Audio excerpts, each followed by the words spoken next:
Headlines brought to you by Chitale बंधू.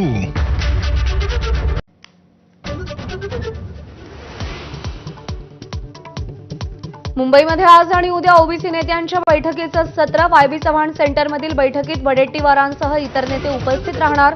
तर प्रलंबित मागण्यांसाठी अतुल सावेंनी उद्या बैठक बोलावली.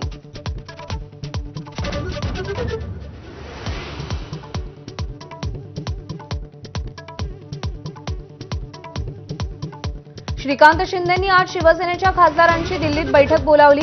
उपराष्ट्रपती पदाचे उमेदवार सीपी राधाकृष्णन यांच्या विजयाच्या रणनीतीसाठी बैठकीचं आयोजन.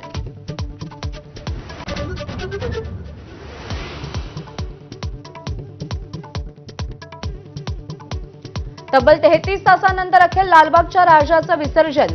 वेळेचं नियोजन चुकल्यानं खोळंबा. विसर्जनावेळी गिरगाव चौपाटीवर गणेश भक्तांची तुफान गर्दी.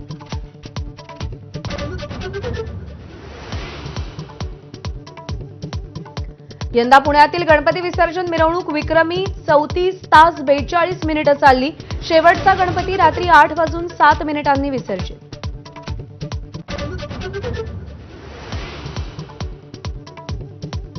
राज्यभरात गणपती विसर्जनादरम्यान 22 जण बुडाले. 13 जणांचा मृत्यू, 9 जण अद्यापही बेपत्ता.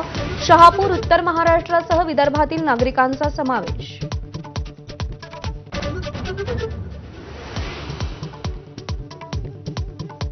संपूर्ण देशानं अनुभवलं खग्रास चंद्रग्रहण. रात्री 9:58 सुरू झालेलं ग्रहण मध्यरात्री 1:26 संपलं.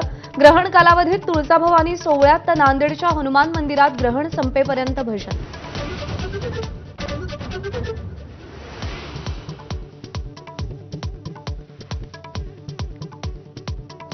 उद्या उपराष्ट्रपती पदाची निवडणूक. इंडिया आघाडी आणि एनडीएमध्ये हालचालींना वेग. आज दोन्ही आघाडीच्या खासदारांकडून मतदानाचा सराव घेतला जाणार.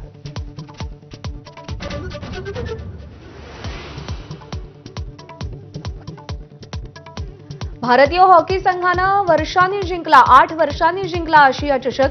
कोरियाला हरवून भारताला चौथ्यांदा आशिया चषकाचा मान. पुढच्या वर्षी होणाऱ्या हॉकी विश्वचषकासाठीही पात्र. मोदींकडून अभिनंदन.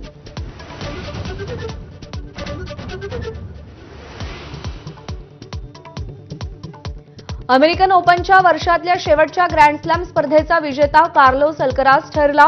गतविजेता यानिक सिन्नरचा पराभव. अल्कराजचं 6वं ग्रँड स्लॅम विजेतेपद.